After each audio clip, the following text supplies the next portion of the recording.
Hello, everybody, and welcome. The chat is open, and we are here. We've got an exciting show, a little bit of housekeeping to take care of tonight. I've got a couple special co-hosts tonight with me.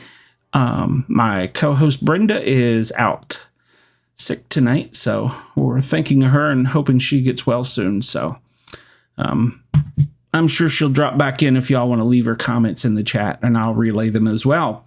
We also tonight we have a special guest. She's been on our show, or my show, before.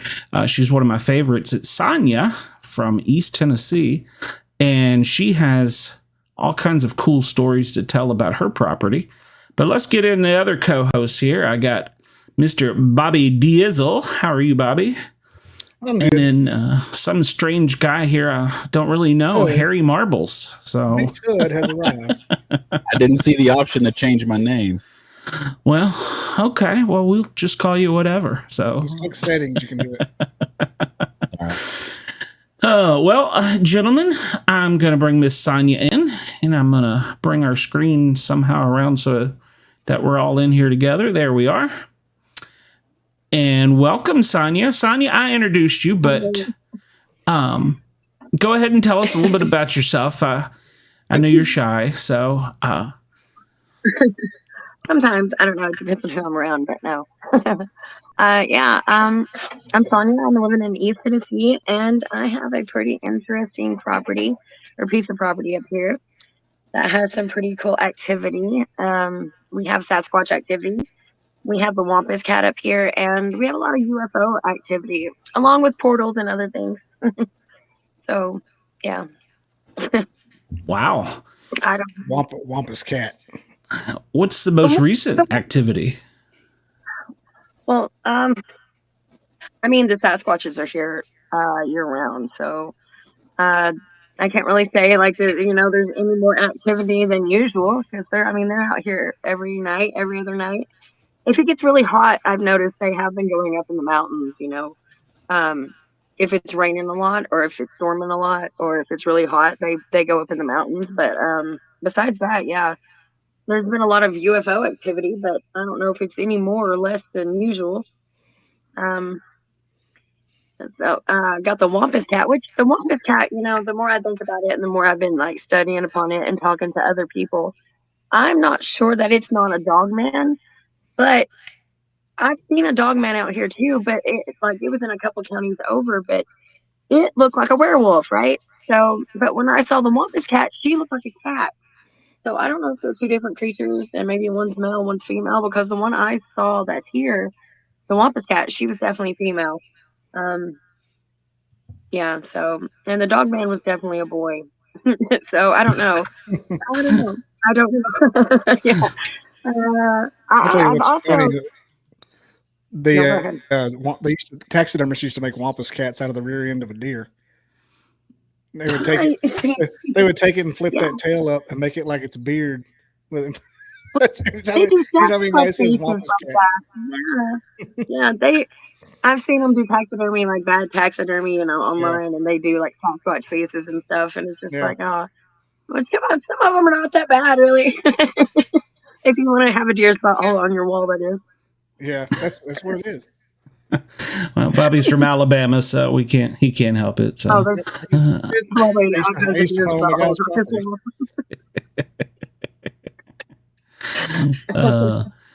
So, when was the last time you saw a dog man? And well, I guess I got a 2-part question for you. The dog man usually is not the friendliest of the creatures out there. So, well, it ran out in front of us in a car, and there was like 4 of us in the car, and it ran out in front of us in the road.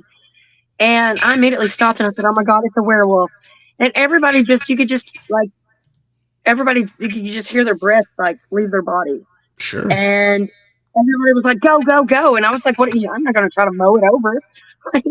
Yeah, that's how you make something mad. And they were just like, "Go, go, go!" And I was in shock. I was like, "No, I've never seen one of those before. Like, it was a werewolf." But it took 2 steps and it was gone back out the other side of the road. It stood there for a minute, and that's why I know it was a boy. But it was like what I would describe, and at the time I don't know if I really ever thought a dog man, or if I just thought maybe people were seeing Sasquatch thinking it was like a dog. I wasn't sure until I saw one myself. So when I seen it, I knew it wasn't a Sasquatch because I've been around them for years. But I guess you don't immediately think dog man, you think werewolf, because that's what that was. I mean, that's what it looked like. It looked just like a werewolf. And but with the Wampus cat, she looks like a cat in the face. She looks like one of those Mancoon cats, or like or like a lion almost in the face, because they kind of have like she kind of has like that lion face with that dog snout, sort of. Mm-hmm. But like she looks more like a cat than she did a dog, and she was very feminine. She had like long hair, big green eyes. She looked like her hair was so fine. It looked like she was wearing a leotard. That's how fine her body hair was. But she had long hair, and it came down, and she had 2 breasts, and it went on down to a very dainty, very human-like body, like if a woman was wearing a leotard. And then her legs went down just like normal, like women's legs. But then her feet went down into like a weird like ankle. And the ankle turned into a paw. So it had like a human ankle with like a cat's paw at the end, which was because when I seen her, she was sitting down on her butt, and I was feeding the pigs one night is what happened. And I had a friend with me, and I told my friend, I was like, you want to be able to navigate your way around here at the farm without a flashlight. Because if you turn like a flashlight on, everything's going to know where you are at that point. And so we were talking about that, and we got out to the barn, and I was like stirring the pig bucket, and I had a crappy flashlight, and she had my good flashlight. And we had kept, like, all week long, we had been hearing stuff for like a couple weeks. Like, I would hear chattering, like it sounded like kids or like teenage girls chattering in the woods. And then I would hear whistles. I mean, all kinds of just different stuff. And it wasn't normal activity, because the Bigfoots, I mean, when they're out here, they don't really mess with me that much. I mean, we communicate, but we don't they don't come up to the house and scratch on the windows and stuff. This thing was doing that, and like whistling into the window, like chattering into the windows at night. It was weird. And this has been going on for a couple weeks, and I knew there was something out there, and I knew it wasn't Bigfoot. I knew. And so like we went to feed the pigs, and I was stirring the pig bucket, and I was dumping the pig bucket, and you could hear the chattering around us. It sounded like it was like all around us. It was weird, because the way this thing moves, I know Bigfoot moves quick, and he can cloak and he can disappear, but this thing moves so fast that you couldn't, even if it ran in front of you, you wouldn't be able to catch you might be able to catch a glimpse of it, but you couldn't see her straight on. And it was like she was cloaking as she would go around you. It was weird. But we were sitting there and we were feeding the pig, and you could hear the chattering around you. And I was pouring the pig bucket in, and my friend, she's got the good flashlight, and she's shining it in the woods where we're hearing the noise. And everything was fine. We were out there for like 30 minutes. Everything was cool. And just all of a sudden, my friend turned her flashlight off, and she got behind me. And she's like, "Are you ready to go?" And I was like, "What?" And she's like, "Are you ready to go? Can we go?" And I was like, "Yeah, I'm almost done." I was like, are you okay? And she was like, she was like, I just want to go. I want to sit down. I need to sit down right now. And I was like, are you feeling okay? And she was like, no, I'm not feeling okay. I need to sit down. And I said, do you hear that noise? And she was like, yeah, can we please go? And I was like, yeah, let me see your flashlight real quick. And she chucked the good flashlight at me. And I caught it. And I had the crappy flashlight and the good flashlight. And I turned around, I spun around. And where I was hearing the noise at, like I shined the flashlight on it. And she was sitting on her butt, just happy as can be. My dogs were out there with me. They were running around her with no problem. She didn't bother them at all. They weren't scared of her. But she was just sitting there, and I was like, "What the f is that?"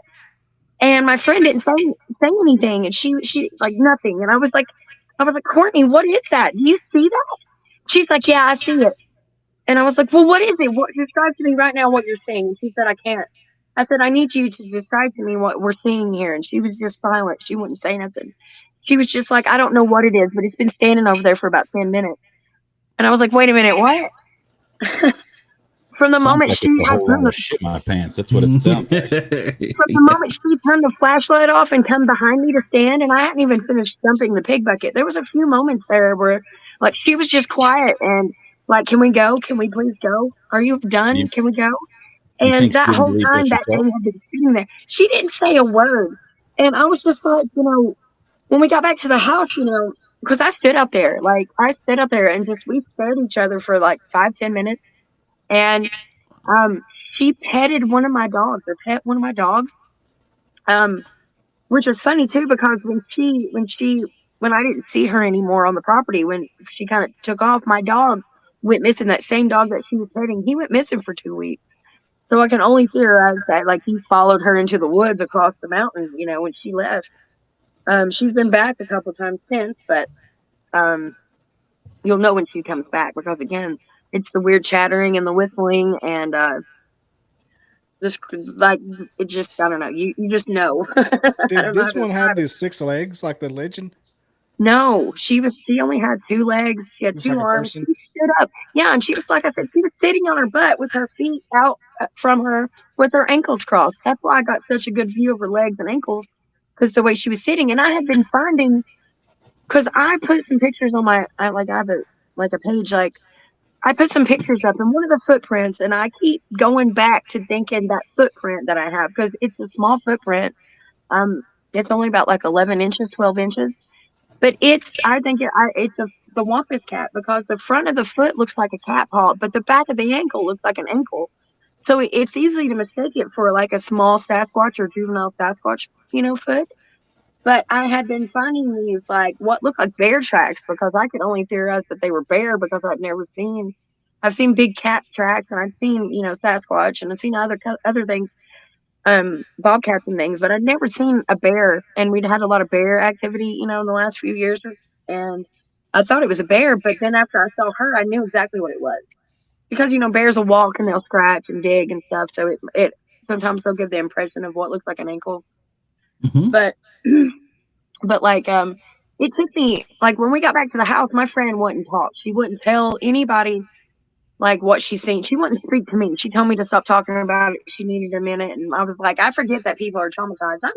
I wasn't, because I know Bigfoot's out there and there's other things out there, and I knew that, but I was just intrigued. It took me 2 days to process in my mind, just to get on my phone and just look up cat-like creatures in Tennessee. Like, it was that simple. That's all I had to do. And I found the legend of the Wampus cat. And I mean, there's all kinds of legends. A lot of them have been whitewashed, but I found a bunch of like old stories that these people had described to a T what I had seen. I mean, to a T, the whistling, the chattering, I mean, the noises it made, to exactly what it looked like. And the way it moved, like I said, it would move so fast. Like, you could catch a glimpse of her tail, and that would be it. You could feel her come by you. You could feel the wind off of her as she came by you, but you could never catch a glimpse of her. And you could feel her around you. And it was just, I never had anything like get that close to me like that, or let me, but I mean, the Sasquatch just let me pretty close, but never where I could have reached out and touched her had I done it, if I hadn't been so just, like I said, I wasn't really scared, because 2 nights after the first time we seen her, even before, like, I think it was the same night that I looked up what, the Wampus cat, or found the legend of it. My sister's boyfriend come up here and he was like, hey, will you come with me? I think there's coon hunters in the woods. And I was like, okay, why do you think that? He goes, because I can hear people talking. I said, do you hear whistling? He was like, yeah. How did you know that? He said, was it you? And I was like, no, it's not me. I said, but I told him what I'd seen, right? And I think he thought I was crazy at the time, but he was like, let's go find out. And I was like, okay. So I went back into the woods with him because I wasn't scared. She didn't harm my dogs, she didn't. She'd been around. If she had wanted me, she could have got me at any time. So there was no need to have any kind of fear of her at that time, It's basically a bipedal lion at this point. Right? Like, she'd been watching me for a couple weeks. I mean, if she'd wanted me, she could have had me at any time. Me standing over there going, what was that? I was going to make a sandbox joke, but I'm not going to. Yes, make them. Like, you have a sandbox. Yeah. No, I'd get my squirt gun out, my super soaker. Yeah. Bad kitty. I think if I caught the Wampus cat like pooping in my sandbox, I'm going to live it. I was thinking that, but Jeff, you've got anything else over there, and you haven't found just piles of Bigfoot scat. I don't think the Wampus cat's going to be any better. We have between me and my sister, because my sister lives in a house next door. We share this property, and we have like 11 dogs between us. There's no telling. I think the Sasquatch would probably just come down here and poop in the yard with the dogs, because we'd never be able to, like, she's got a couple Great Pyrenees, that are out there, and they leave, landmines everywhere. So nobody would be able to tell. Do the dogs not raise hell? No. So the dogs, like I said, the Wampus cat didn't bother my dogs. Now my dogs they're so used to Sasquatch, like when he's out there, when the family's out there, that they have this weird breathing thing that they do. Like they'll start barking, or they'll go to bark, and then they'll breathe in real hard and realize what they're smelling, and then they'll completely stop and they'll go into the woods not barking. And that's another reason how you can tell it's them. I had a Pyrenees, and they're big on protecting the flock. So if that Pyrenees are doing anything, then I would say it's definitely not violent. Well, the Wampus cat wasn't violent. I mean, she had, like I said, she had a chance to get me. She's come back a few times since then, and this was, I would say, 2020, and she's come back a few times since. I think 2022 was the last time, the beginning of it. She was around for a couple weeks. So, but I haven't seen her since. But it's still, like, when I did see her, it was the beginning of spring, and then we seen her in the fall once, or that she was around in the fall once. And then the first time she came was like at the end of March, beginning of April. Yeah, so, or the middle of March, beginning of April. Yeah, so it's wild. Like, but I'm a firm believer that there's portals out here, or this property, is because we have the water, we have the mountains, we have just certain things out here, and the energy. You should have some trail cams too. Set some trail cams up. Let's get famous. We have. Let me tell you about those. So we've set trail cams up. With the Wampus cat, like, if you wanted to catch a picture of her, you couldn't. She moves so fast, you might get a blur. You might get one picture that didn't take, because when she was around that summer, or that winter, that fall, excuse me, we had trail cams up then, mostly because we had started growing hemp, and we had coon hunters come out here and take a couple of the hemp plants right out of our yard, like we're idiots. But anyway, so we had these trail cams. Don't you get any ideas, Glenn? It wasn't me, man. It's okay. They didn't get the good stuff, so it doesn't matter. But like you would get pictures that were just a blur. Like it would have the color would be right on it or whatever, but they would just be pictures. It would just be like something ran past it, and all it was a blur. Or you might get when we first put them out with the Sasquatches, I had a picture of one of them's finger, which you really couldn't tell what it was. I knew what it was, but they would move the trail cams and point them towards the sky, or they would completely take them down and just pile them up next to the like I had left trash in the woods. I've done that before. I had a party one night and we left a bunch of cans in the woods. I was going to go back and get them the next day, but they had piled them up at the edge of the woods. They did the same thing with some of my trail cams. And the trail cams didn't, they were completely dead when I got them back. 2 of them never worked again, which, yeah. They'll do disappointing. Yeah. Yeah, so there's no need in wasting money on trail cams. Have you found any white fingerprints embedded on any plastic or anything? Like powder coat, like the trail cams, and they grab hold of and break them? Up until, okay, so I guess I spend so much time in the woods with these things. I don't think to look for stuff like that up until recently. As far as like I know they're out there. Like I go out there and vibe with them all the time, so I know they're out there. So I don't look for stuff like that.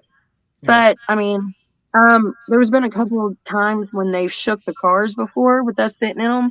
Just be like sitting outside somewhere in the dark, with our friends or whatever. You know how you sit out in your car and hang out, and they've come up and shook the car before, and we've had handprints on the cars before. But at the time, I guess I guess you would say I was kind of ignorant to the fact that I could have been like keeping those. I know more about that now, but like I could be making casts all the time of the footprints I find, but I just haven't. I'm lazy. Yeah, I don't know. I think you probably get better rapport with them if you don't do all that. Yeah, well, I tend to agree. Well, I have been asking for permission for stuff. And people ask me why I don't take pictures. Well, it'd be pretty rude to run up in somebody's house and just start filming their family, So we're in this energy shift. Like the whole world's in this energy shift right now, and it's a good time to, for the world to know that they're there. They don't want to have to live in the shadows forever. Dude, really not fair. Here we go. I thought of this today. Sorry to interrupt you there. Lynn knows my mind's like a pinball. When it hits the button, it has to light up, or you lose points and no tickets. You don't get your spider ring. Yeah, but, cut me off. I was over talking. Do they know that they're a cryptid and that we're fascinated by them, or do they just think that? Oh yeah, they do. They know how the human evolution of the human race is that we're still no further in evolution than we ever were. We can't go along with each other. We can't even stop fighting each other long enough. So they still know that that we have not leveled up high enough for them to want to come out of the shadows and be there. But now we're trying. Bombs. Yeah. I just wonder if they know that we have like shows and this kind of thing dedicated to them. And I think they do. I think that they know that they have families. I truly believe that they know what's in your heart, because I could have come out and told people about this 20 years ago, but the time wasn't right. They chose the time for me. Yeah, and they definitely, like I said, they chose the time for me. Like I definitely went out and asked for permission and went out and had conversations with them, because I know people think that it's crazy to sit and to have conversations with them, but you can talk to them. I'm a psychic. I can read people's minds. I can read people. I can read auras. I can hear the little stories in people's heads that play. That's just their life story. And it's almost the same with them. You can communicate with them the same way. And I don't know. I've learned to do that in the last couple of years, and it's been an amazing experience since then. Like I've had where I've sat down with the family there's females. The females are the dominant ones in the group. They are the head. They run everything. Like you have a dominant male who protects the family, but the female runs the family. She runs the show, and it's usually an older female. And that's who runs the family up here. I call her the old mother. Her name's Inna. Like I asked her name and everything. So, but her name's Inna, which actually means old mother. Which is funny because that's why I called her old mother all the time. And I was like, and I told everybody, they was like, why do you call her that? And I was like, I don't know.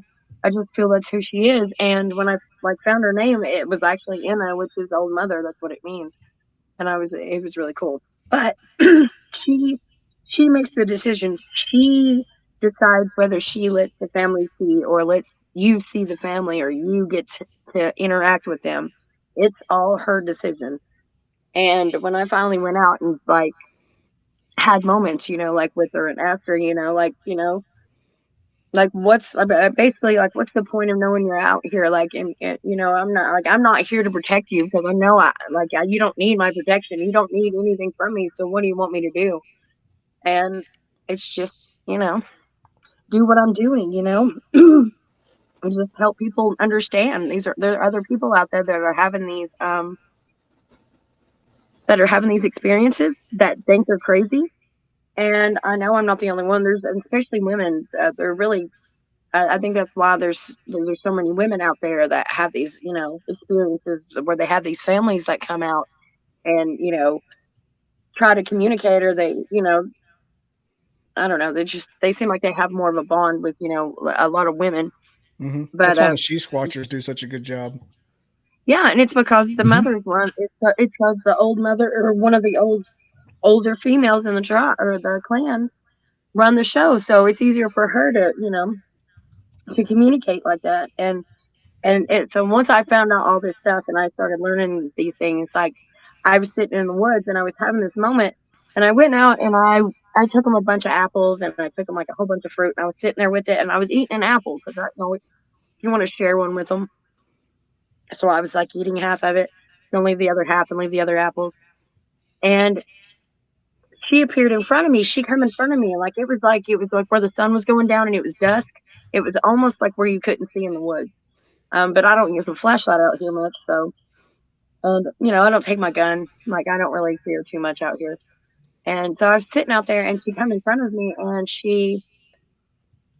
we had this moment, like I could hear her, I could feel her, and she sat there with her eyes, they do this eye shine thing, where their eyes will illuminate, and she has white eye shine. Her eye shine's white. All of them have different color eye shine, and hers is white. And she came up through the woods and just sat there with her eyes were glowing, and she sat there, and me and her had this like moment, and I was just bawling. I couldn't help it. I was just crying because I could hear her. I could hear her in my head, and that had never happened before. And I sat down, and then like the whole family came out and surrounded me, and all of them, they had their eyes, and their eyes were all shining. And I never had like a moment like I talked about it, I started crying, but I never had something like that happen where it was just so like, where you would have to think like, I know I've seen like certain things with people around. All my friends that have ever come up here, they've had experiences with, they've had rocks thrown at them. They've had them mock them, just things, little small things like that, things where they knew it had to be a Bigfoot because, I don't have enough friends out here to be like waiting in the woods for me to bring people out there. They know how slow and distracted I am. It would take 3 days for me to get out there to remember you were sitting out in the woods waiting, so they know I'm not like playing tricks, and but to have an experience where I'm by myself and I have to question, am I insane? And I know I'm not, it's I don't know. It's surreal. It really is. It's surreal. Where do they go like during the day? I mean, do they go invisible to another world? I'm not sure, so I say during the there's day. Been a few times like they could go up the mountain and sleep. There's certain places around here that is pretty protected like where the people are. We're pretty, like my neighbors have like 500 acres or so beside me, and my other neighbors, and then there's the lake between me. So TVA has the rest of the property on the other side of me. They can go about anywhere and lay down and sleep. But they have watchers during the day, and the watchers are pretty close to the house. So I'm going to assume that they sleep around here. I'm going to assume. Wow. You think they go invisible when they do it, though? I don't know. I mean, I've come upon a lot of spots where they would lay down, and they're not much for laying down at night. So, it does make you wonder. And you always have that feeling. You always get those feelings like something's watching you, But like when I'm out there now, like, I don't know, they make themselves pretty well known. But if I have other people with them, other people are like, I feel like something's watching me. I'm like, yeah, it probably is. but I don't try to creep people out. I don't do that to everybody. If everybody doesn't want to talk about Bigfoot, because with my friends, I could say Bigfoot and I can hear my friends' eyes roll in the back of their head. I can hear the sound it makes, Yeah. We get that. I get that, and I just do a podcast, so I don't understand. I don't even care.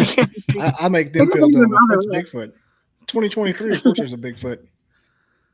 Yeah, right. Yes, a couple of the audience members have asked. Deacon asked if you communicated with the cat woman, and I don't. You were saying that I think, didn't you say you hadn't gotten in tune with him yet at that time, or was?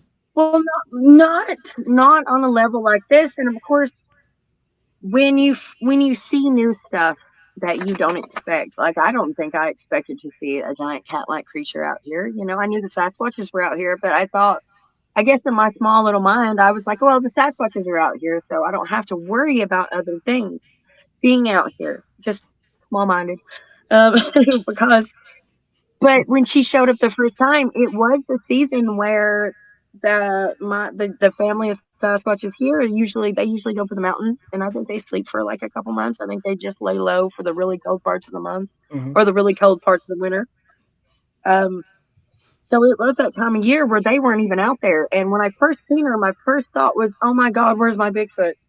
Like, like I don't know, what is this? Like that was my first thought. Like, yeah, like I felt like, oh, like I don't know what this is, and I feel like if my Bigfoots were there, because I know they protect me, I know they have before, and I know there's a few times that like it's just like they've scared my sister away from me before. When me and my sister were fighting, like she shoved me off like when I was like 7, she shoved me off of like a 50-foot rock bluff, and I fell and hit like every rock on the way down, and I passed out. I was out from like 2:00 in the day till dark, and this was summertime. And like the last thing I remember was like one of the last things I remember for just blacking out completely was seeing them. And in my mind, I was always thinking, well, that must have been a dream because I was like passed out, because I got hit in the head or whatever. But no, pretty sure it was them. They were like, not let my sister come over there and just finish the job. but like, certain things like that. So I really think that they would protect me. And so in my mind, I was like, I don't know. At first, your first thought is always, okay, I don't know what this is. Let's just be calm and just sit still. But the longer I stood there, especially with my dogs running around, I wasn't scared at all. I wasn't even scared a little bit. I was curious. I was like, what is that? Like, what is this? What is that? I just wanted to know what it was. And I would have been totally fine if if I had known what a wampus cat was before I'd seen it, I would have been like, oh, look, a wampus cat. And I would have just been like, okay. And it would have been like, I know it sounds like crazy, but it would have been like almost like nothing. Like, okay, there's a wampus cat. I got to see a wampus cat. That's cool. Because that could be why they associate with you. They know that you feel that way. Well, I read the legend on it before. Like, there's the old legends, not just like the whitewash Cherokee things on it. I read up on it. My dad had died the year before that, and it talks about like if you were somebody, especially a woman, and you were having difficulties with your spirit, and you were fighting with your family on your farm, especially if you had farm and land and you had a tribe of people and your tribe was fighting. And me and my mom and sister, my sister didn't speak to me for 5 years. My mom was fighting with me. We were all fighting. My dad was gone. There was like, it was turmoil here. It was just complete chaos. And it says that she comes to you when your life is in chaos. And it makes sense because as far as like you want to detach yourself from stuff like that, my reality is this. Like, Bigfoot is my reality. For me, that is reality. I mean, there's these things out here. There's a lot of things that I've seen that I can't explain, but that's why I'm here. I'm trying to learn. I'm here to figure out what it is. But this is my reality. So it brought me back into reality because it brought me back into like the things that I love. Like I love sitting outside in the woods with Sasquatch. I love being out there with the family. I love staring at the skies because I've seen some crazy things there. I've seen all kinds of orbs out here and just things, I can't explain. But the longer I sit up there and the longer I watch these things, the more I learn. So it got me back into like sitting outside, and I didn't miss a meteor shower that year. We had a lot of different, like, especially like planet conjunctions. We had lunar eclipses, the last few years. I mean, I didn't miss any of them. I've been out in the woods ever since. Pretty sure It the got you Pleiadians grounded. is going on right now, by the way. Yeah. It got you grounded. It did. And we do have a good, and August is the best time for meteor showers through the whole year. Just in general, even if there's not, like, it's the best time of year to see good meteor showers or good meteorites in general. Not even during the showers. You see some pretty good ones, but anyway. Now, do you think they're connected to we'll call them star people, UFOs, whatever it is that's out there? I mean, aren't we all connected? So, I mean, they're no more connected than we are. You mean the star seeds? No, maybe. I don't know. It's hard for me to say that because I feel like a star seed. But I think that they may be a race of like creature that its planet was destroyed too. Or maybe we're here destroying it. But if you think that they would have been here, there would have been a lot more of them. That's true. Or there could be a billion. I mean, if they could no clip, they could just come in and out like a bus terminal. No, they started off like the way I think the family explained it to me, it was like that. Like they were like a lost civilization that didn't have anywhere to go, and they just started here with small numbers. But it was hard to stay here and be like the way they were, with the human race always being the way it is. But with the human race, they got, more, what do you want to call it? Like more sophisticated, and they left the woods, right? But the Sasquatches stayed with the woods, so they actually learned how to use the energy that is in the world. So they can use the energy that's in the woods. They've been out there long enough to do it. If we'd have never left the woods, we would have been able to do it too.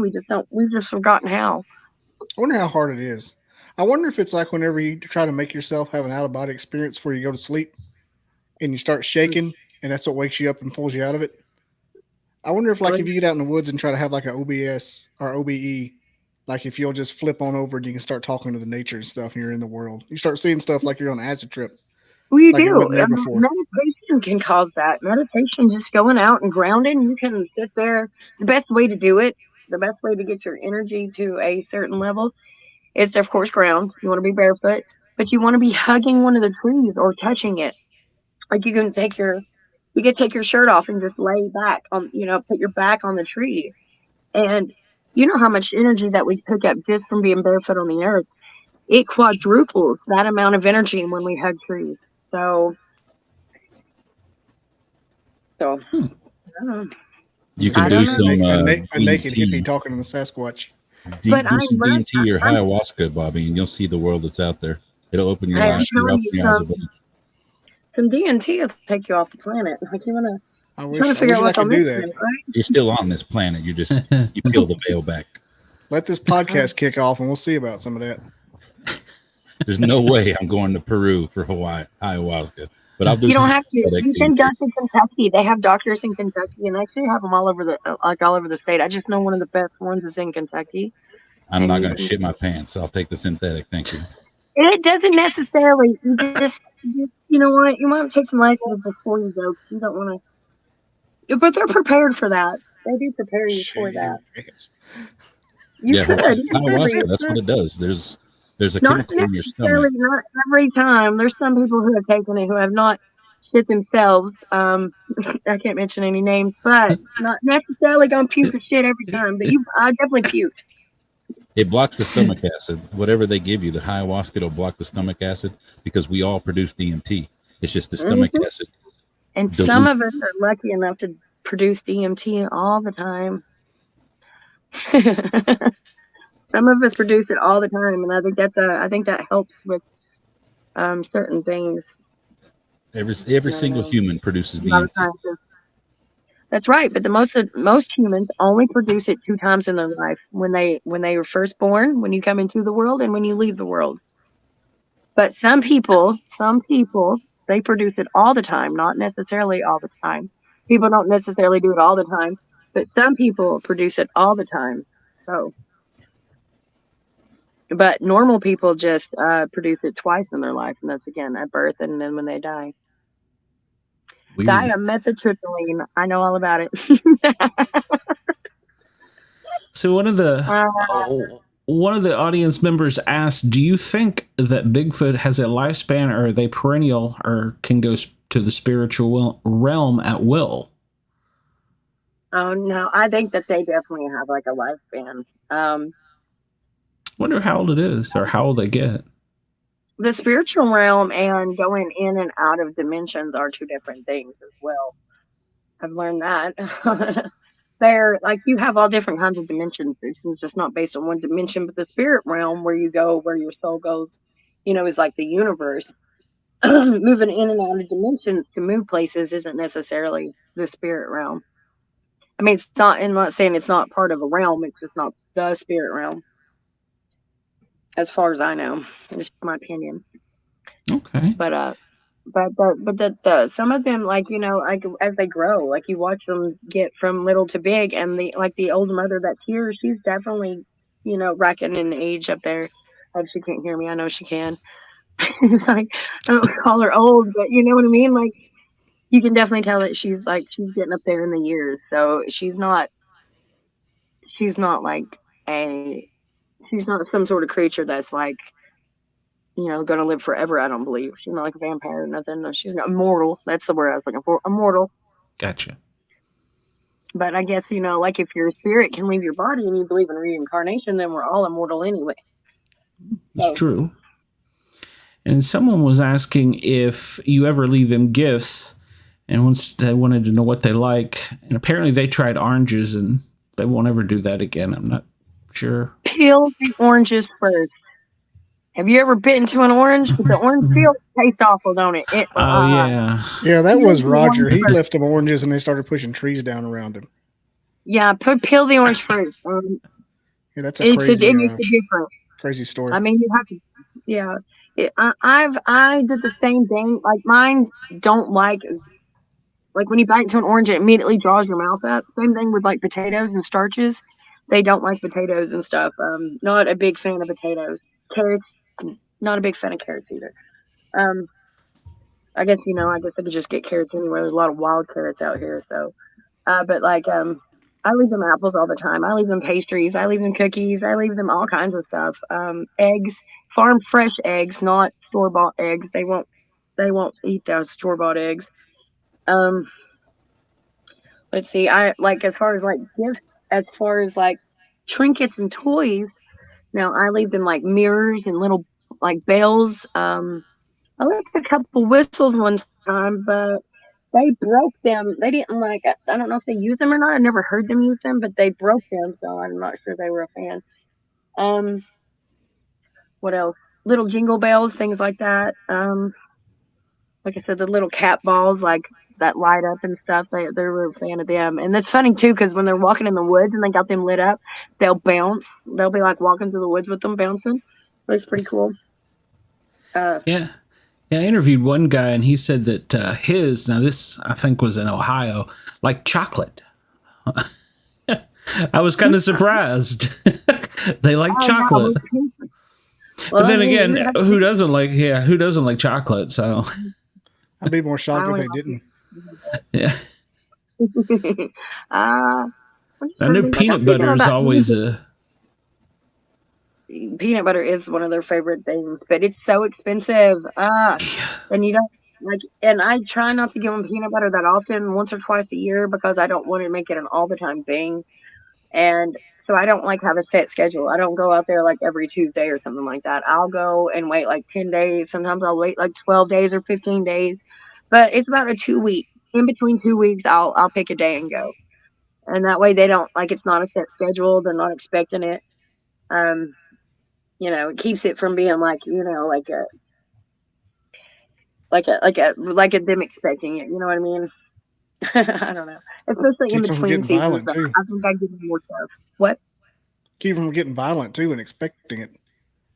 Well, yeah, like I wouldn't think, but they would do that to me. But like, you never know. I mean, my sister has chickens, which I don't think nothing as far as any animals going missing here. Like, we haven't had any animals that like went missing or anything. Like, we had we had something attack our goat, but we have a black panther out here, and TWRA says we don't because there are no black panthers out here. Yep. And even though we've all seen it, like me and my neighbors, we've all seen it, we can't get a picture of it. It's really hard to get a picture of a black cat running through the dark. So, but there is that. Yeah. I don't have to worry about too much. They love grapes. Grapes are one of their favorite things. Apples. I leave them apples and, bananas, things, just everything. I don't know. Cupcakes. I leave them cupcakes, biscuits. They love my mom's biscuits. Like, I tell her that. She told me. Tomatoes. They love tomatoes. Every time I planted corn, they've got my corn before I did. But it was mostly like the young juveniles that got my corn. I'm not even sure that they don't usually get into my garden like that because I always leave them stuff. But the juveniles, they always get my corn. I don't know what it is. Last 3 times I've grown corn in the last 5 years, the juveniles. You're making whiskey.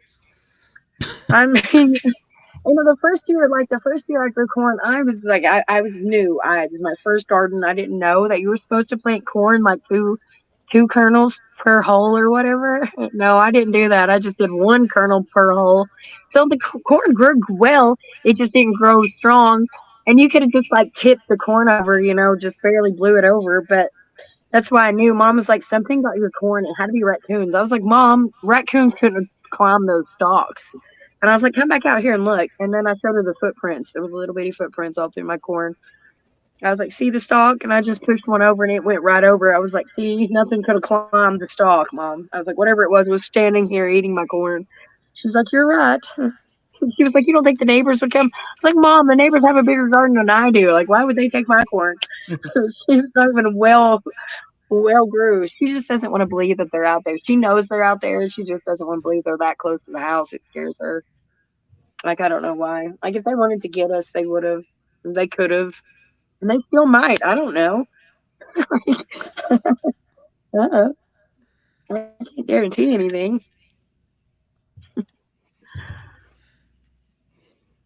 Wow. I was waiting to see if Bobby or I had another tab. I was looking at something. I was researching something else on another tab. Sorry. I'm usually not that quiet. Like kids over playing pop it or something. Like I know what you're doing. Smart ass comment loaded. Just say when. Man, I got fire something out there. Yeah. I'm basically just listening for similarities. I bet they would love my potato soup or some stew. I get them to eat some potatoes. Oh, wow. That sounds delicious. Leave me a bowl too. That's wondering what's with you. Have them some bitches up on the porch knocking on the screen door. I was going to say something like that. My friend Wild Trees, from the biologist co-host, he was talking about how getting them addicted to a certain kind of food and then take it away and make them like exchange it for exposure, like a picture for some Taco Bell. Get them addicted to Pizza Hut. I couldn't even do that. I live like an hour away from any Taco Bell. Could you imagine? DoorDash. I'm not running like an hour away. DoorDash. Okay. Not where she is. I don't believe. What's the DoorDash? What is that? Get them addicted to a flapjack cabin there in Pigeon Forge. Oh my God. I went to Pigeon Forge over the weekend. I forgot what that mess that place is. Did you go to Buc-ee's? I did not go to Buc-ee's. I found out that Buc-ee's up there doesn't have Mountain Dew. And that is why would I stop? Why would I stop? They took it away about 4 or 5 months ago. They used to have it. Well, they might have every flavor of beef jerky in the world, but they don't have Mountain Dew, so there's nothing to wash the beef jerky down with, so there's no point. Get together, Buc-ee's. I used to be a Mountain Dew-aholic. I had to stop. Yeah. They do have Squirt, though. Squirt is delicious. They do have Squirt. That's what I got last time I went. I went to Buc-ee's and I hit Jack Daniels. Well, I'm not be able to get by with some beef jerky and a Squirt. That's what I'm talking about. Dictionary. Beef jerky and Squirt. Shout out to my buddy Smithson. Drinking a little Jaeger. Shout out Smitty. Deacon asked if you think that they hunt small animals too. I would assume so. I mean, they're not there's been like a decrease in certain things in the population around here, especially with berries and bees, and like there's not as many like fruit trees as there used to be. So, I know I'm pretty sure that they eat meat. So I would say They yes, keep their own because they history? eat a lot of stuff out of the creek too. They eat crawdads. I know that. Well, I bet they love those. Yeah. Do they know their own history? Like species I wise? think they do. I really do. I think that's what it was, that they, or as far as that they know that they like I said, that they come here from their own planet in small numbers and have just been kind of like I said, with the human race the way it is, they've had to hide in the shadows because you can't get along with the human race. The human race can't even get along with the human race. So it's been like one representative, like one Bigfoot, and be like, look, I'm the Bigfoot delegation. Then who are we going to send? Because we couldn't stop fighting long enough to pick somebody for us. I mean, just they hang out like they have Bigfoot, like he's like the answers all the questions to the scientists, and that's what we're doing, Bobby. That's why we're out here making these podcasts, man. Why can't they just give us one? They can sacrifice one Bigfoot. That sounds like a TV series. They sacrifice. Not sacrifice, but like one would be like out in the world. He's like the Bigfoot delegate. They already can hear you. They heard you use the word sacrifice. It's like, oh no, he's talking about sacrifice. No. Bigfoot know me. They know I'm not. They know I'm a no-kill guy. They know Bobby Dizzle. Bigfoot knows. Send him to law school and let one become a lawyer and then make a senator out of him. And that sounds like a TV series, to be honest with you. I mean, like Roger from the way the law goes, I mean, you would have to pass the laws to protect them before you even prove that they exist. I mean, that's already going on now, isn't it? How do you know one haven't shaved down and he's already like working at a college or something? Yeah. Look at me, I'm a human. Ooh. Rubbing it under their noses, going, they don't even suspect. Look at Josh Heupel. He kind of looks like a shaved Bigfoot.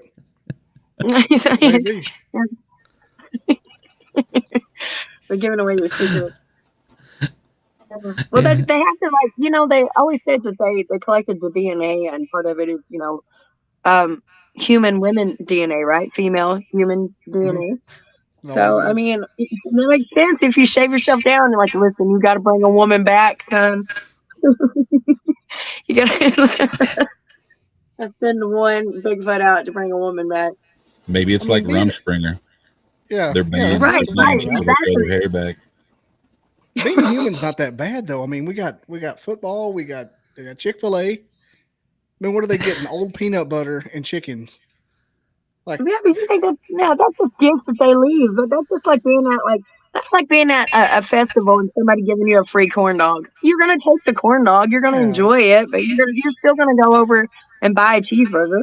That's debatable. I mean, if I'm the more intelligent species on the planet, I'm gonna go do something else besides hang out in the woods. Like, just give us one. Why?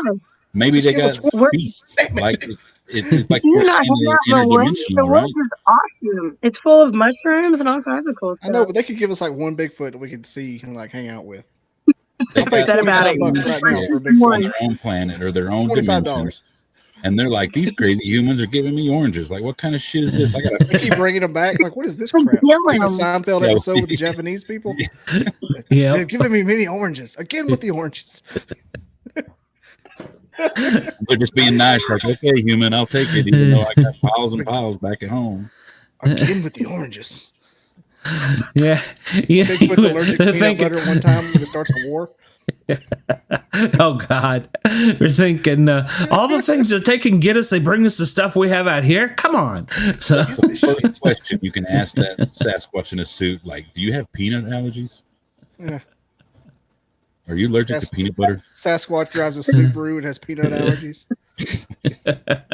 Has a man. I want to be able to look at Sasquatch in the eye the next time I go in the woods. Yeah. That's my they first have human faces or monkey faces? A little bit of both. It's hard to it's kind of an in between. It's really hard to describe. I hate how everybody thinks of big gorillas. Some of them look different. Yeah. What? I hate how a lot of people depict them as just a silverback that's standing straight up. Like, they don't look like that. No.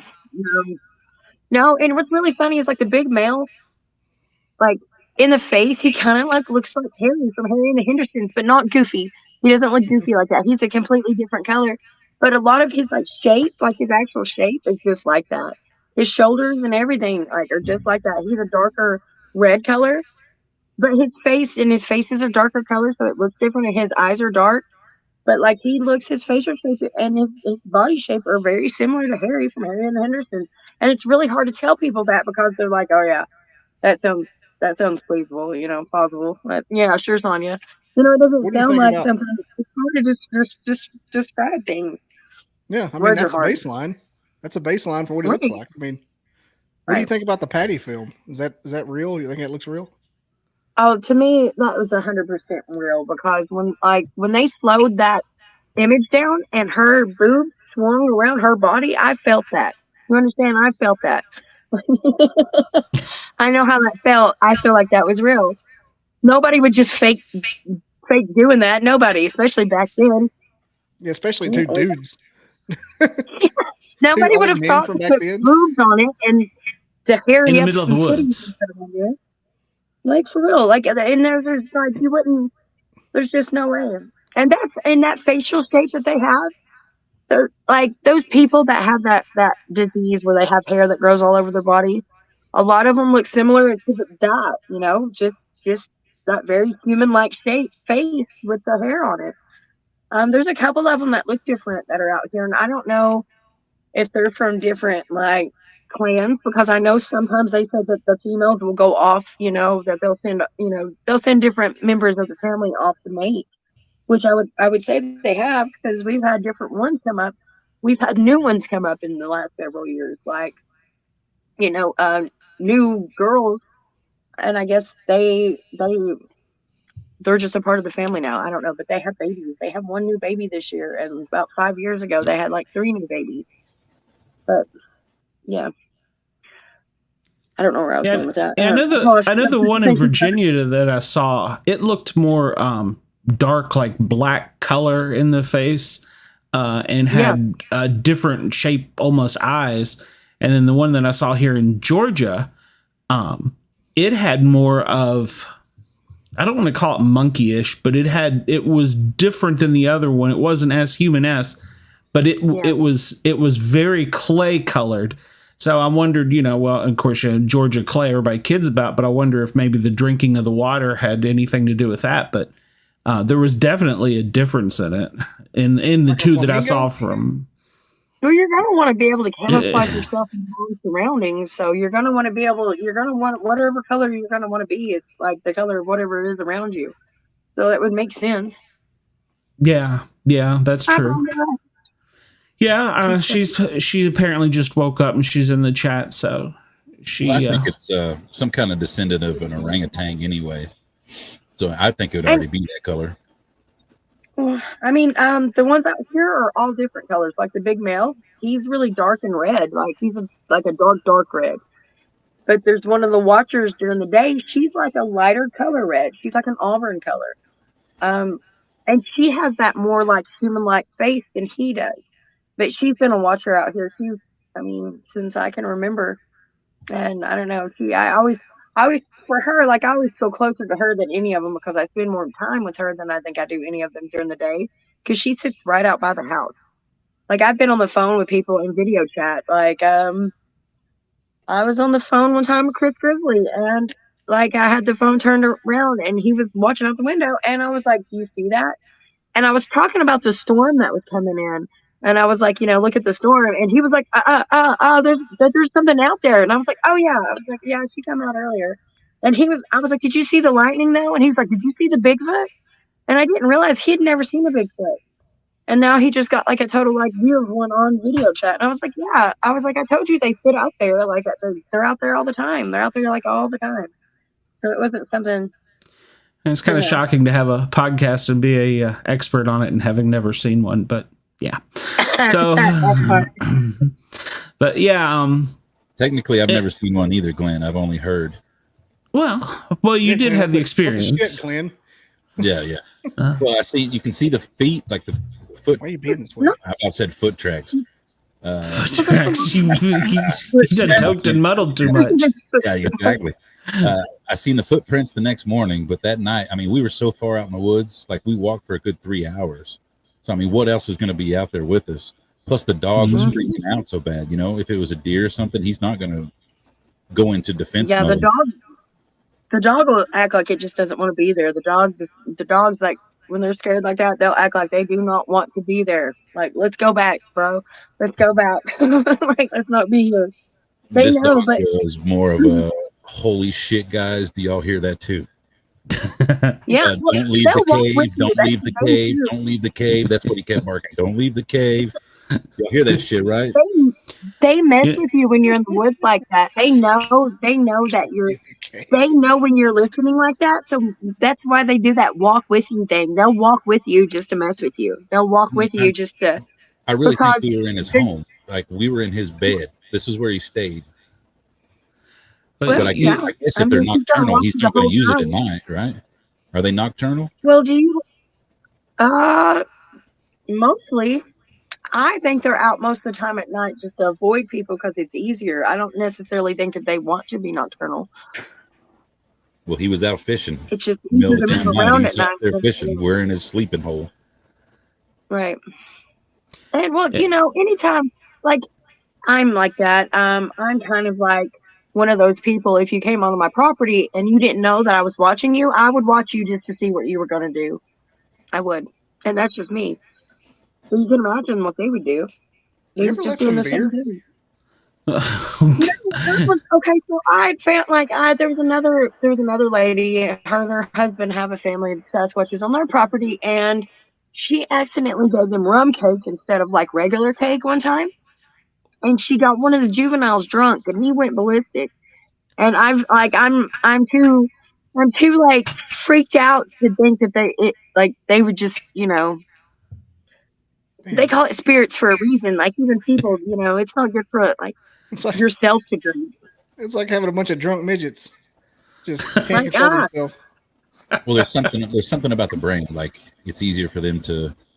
I can't remember what it's called, but if your mind is intoxicated, it's clouded. It's different than that.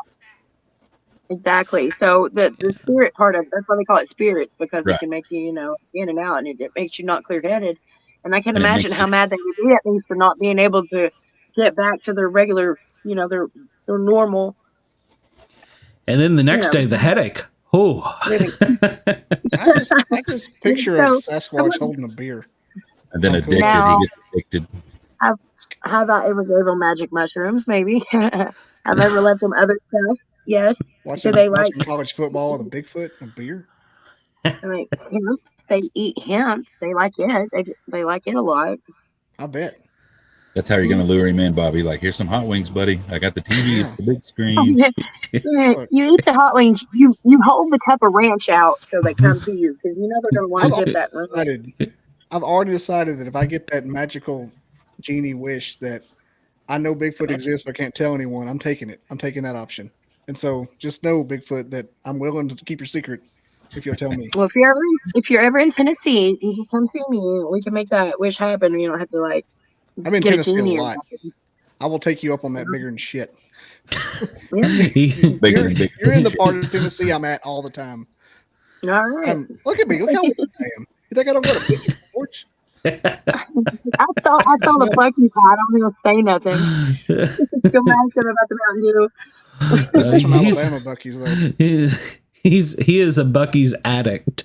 Well, they opened up the new one up here. It looks overstimulating and we went by there 3 weeks ago, the weekend before it opened, and I'm like, I would give my kingdom for that Bucky's to be open right now. We had to stop at a goddamn Wiggle Mart, the Wiggles. Don't. That's blasphemy. They went downhill, and you know they went downhill. You know they went downhill. Yes, because their pastries, their pizza's all right, because it's about the only thing I would eat from there. They used to have good donuts. Yeah, they used to have good donuts and corn dogs and everything, and they were good. And they're not there for breakfast. Nothing now. It's like lunchrooms. It's like a hospital food. Yeah, sandwiches. There. Might as well eat the sushi. Just to end it all.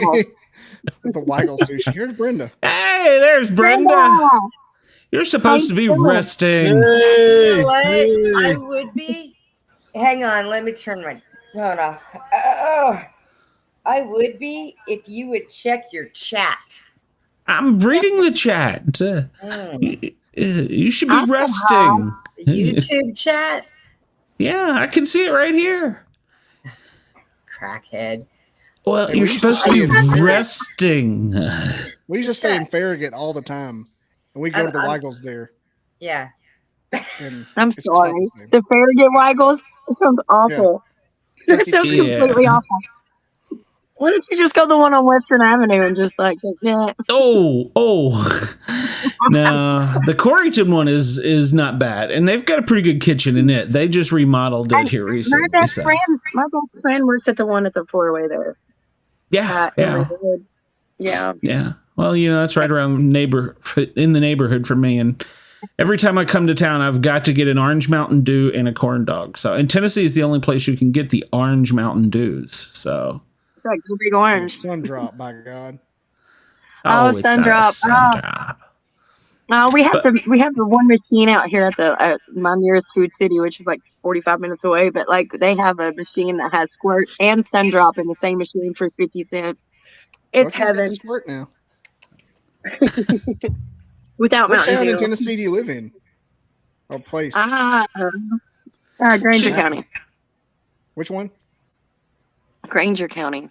Granger. Okay. I'm an hour northeast of Knoxville. You know Rutledge Pike? I don't know. No, okay. Okay, well. That's where I first started on the ambulance. Is in Granger County. So, yeah. It's not saying I couldn't find it. I may have been on it. I just didn't know it. We pretty much know out here. That's probably why they let you start out here. If anything happened to you, they probably prayer don't fix it. Hey, I'm not sure who I saved, but it was the mayor of Washburn's son-in-law or something. I don't know, and they all give me a parade. And I guess I don't know. Whatever it was, I saved some bigwig son-in-law from a tobacco farm. He was in cardiac arrest, and they all but put on a parade for me. I was like, no, I don't want this. So you take that pie stepper and you enjoy it. Well, they made me transfer to the Washburn station, and that's where I was for the rest of my time there in the county. And I loved it, except for the fact their schedule was different than everybody else's. I used to go behind the station and used to go fishing there all the time on duty, so it was great. Is that where the haunted fishing place was? No. Where was the haunted fishing place? That was Virginia. How far are you from Rutledge? On the other side. Yeah, that's the other side of the mountain. County is part of Rutledge. Yeah, that's the other side of the mountain. How far is Sonya from Rutledge? It's the other side of the mountain. Literally. So, I'm in Washburn. I just tell people my location, so I have to get out the guns or whatever. But it's okay. Well, they want to try. I'm just saying how far. Don't tell me until you come to Tennessee and see Bigfoot, because I'll go to Tennessee and see Bigfoot. Well, I'll take you up there, Bobby. I'll do it.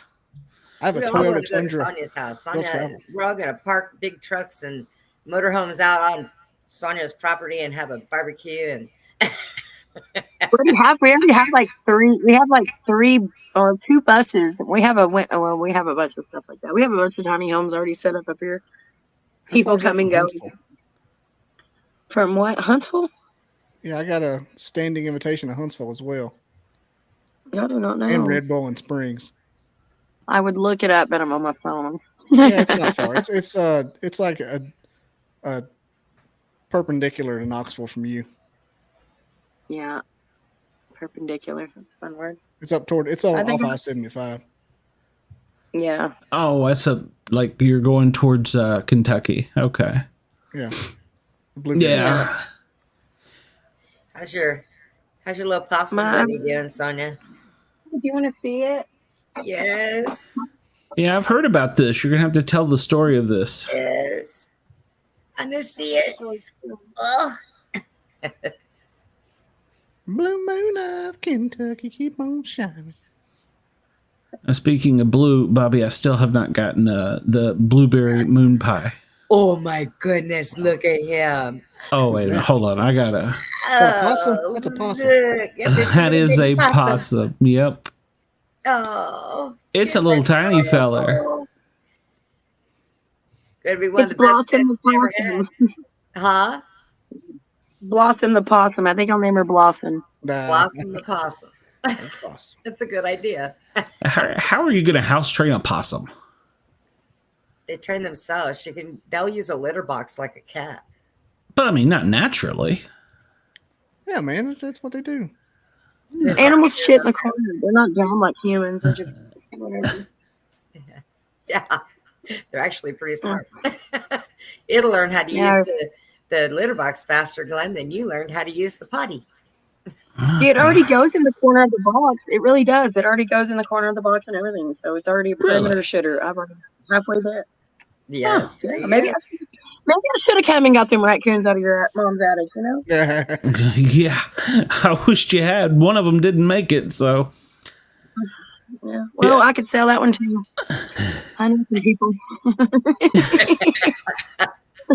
Yeah, it was funny when they were remodeling the house at Mom's. I was like, "You're probably gonna find a petrified one in the bathroom wall." So, sorry, Mom. Raccoon. Yeah. I don't know if you heard the story, but we had. Oh, I wasn't interested. I really just wanted them, and I gave them. Well, I think you know who they. As far as the state was concerned, they were exterminated, but they went to a friend of mine's who rehabbed the one that we got, or the two that we got out. So, but That's good. oh yeah, because that was one of the things I was like, hey, the state wants them, terminated, but I was like, no, there's no reason for that. It's just doing what it normally does. So, Yeah, I mean it happens. Like possum there, its mother got hit by a car, and two of the babies didn't make it. So, but luckily for her, I stop when I see possums, like especially if they have babies. I always stop. Yeah. Yep. So have you been raising it on a bottle or? But no, because possums don't actually suckle. Cool fact. Yeah, they're marsupials. So like kangaroos, they have like a big long nipples that just like lay in the baby's throat, and it just kind of trickles in the milk. So, but this one was luckily just big enough out of the pouch where I've just been feeding it. I've been feeding it like applesauce and fruit smoothies and grapes and just little soft stuff. If I have to chew it first, I will. Mommy possum stuff. I keep her in my bra most today. She stays warm there. She's comfy. She comes in and too. She's comfy. I was gonna. How long have you had the little possum? About like 10 days now. So okay. So far so good. Yeah, she's doing good. Good. Just good. A little per week, Yeah, I was trying to think at my uncle's vet clinic. I don't remember any possums. I remember we had plenty of raccoons and skunks.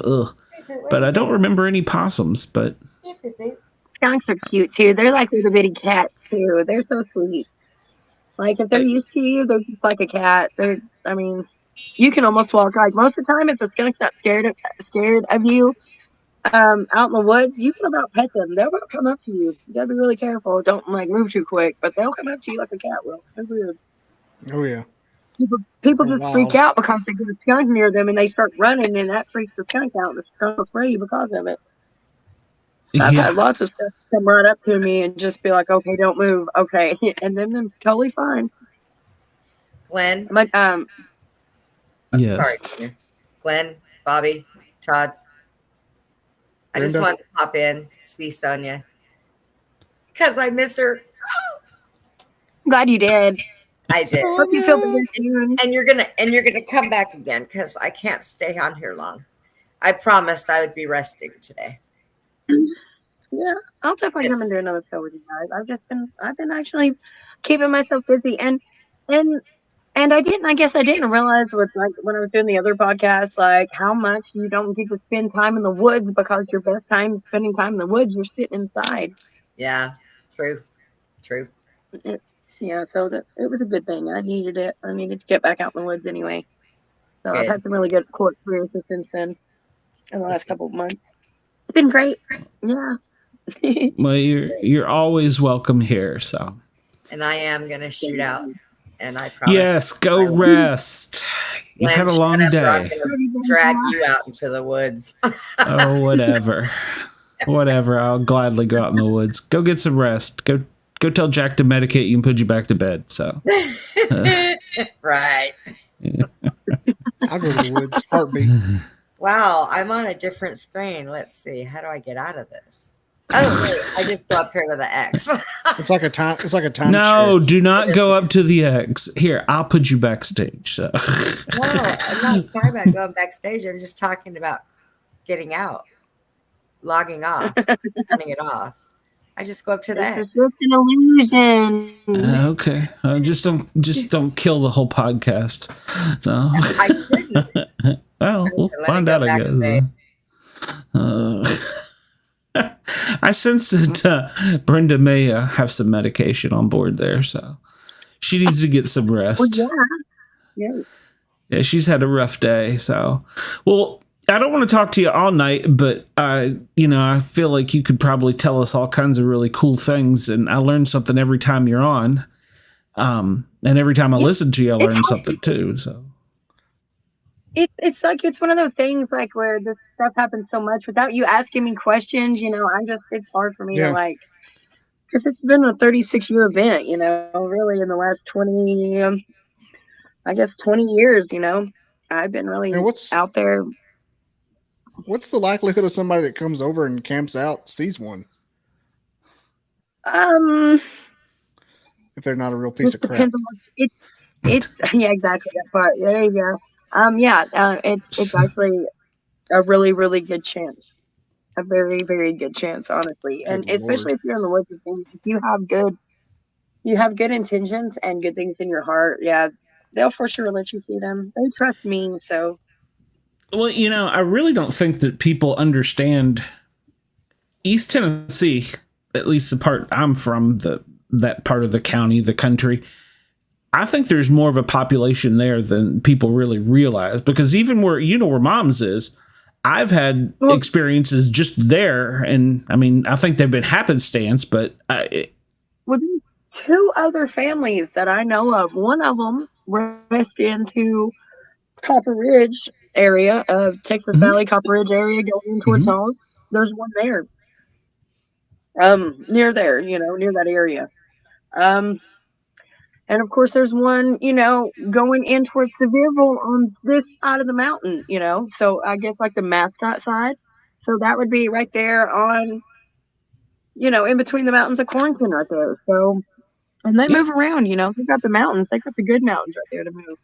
So to say that there's not a family in between that family and that family that's there in Halls, that would be stupid, because there has to be a family there at Log Mountain or Lookout Mountain. Yeah, Lookout House Mountain. Yeah, absolutely. House Mountain, yeah. So there's if you look at it upon average of where the families are located in my area, there's at least 3, and then that's the one that's here, the one that's like closest to the county surrounding me. You know what I mean? There's at least 3, and so if there's at least 3, and just in like the 4 counties that are around me, or the areas that are around me, that means there's at least 3 more in the next. By average, if that's the way you want to do it. Lord knows how many's in the Smokies.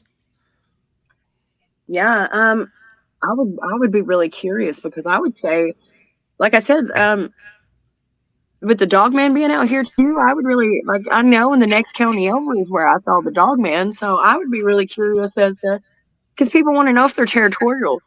I would say so, but I've seen them in similar areas, and of course I don't know if they would be fighting. I'm not out there, I'm not out there watching for fights or something, but you would never know, I guess. But it doesn't stop them from coming back. You know what I mean? Because there's a single Sasquatch male that comes through February, March. He comes through every year, and he's always alone. He smells different than the other ones do. He's a different color, and he looks different. You know what I mean?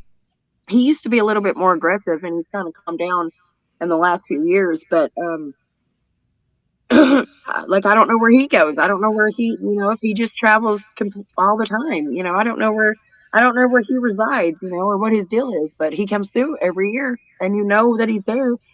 like I said, he smells different. He smells like burnt coffee and a polecat. Not a skunk, but like a polecat. Because a polecat has like a different smell than a skunk. And I don't know, it's different. Like, so you just don't know. Well, what is their family unit? It's not typical what we would have. No, but it's like I said, it would be like your grandmother or your great grandmother running the family, and then you have like your dads and uncles, and that protect the family, and then you have your aunties that sit in the woods and watch everybody all day because that's what aunts do. They're really good at it, So they really do. And you have the mothers that take care of the babies all day, so that's what they do. They go up, sleep, and take care of the babies, and so it is. It's a similar like family dynamic, but it would be more like if you lived with your whole family all the time. So, American culture doesn't do that. Other countries do. They have the culture where everybody, the whole family lives together. It's called the village culture. So that's how right. Humans are That's the way we're supposed to live, and that's probably what's wrong with us now. But a lot of Native American culture, we still do that. Yeah. We take Maria was. Go ahead. I'm sorry, Todd. No, I'm just defending America and Native American. Well, Maria was asking if the lifespan of a Sasquatch, and I don't know that we really know the answer to that.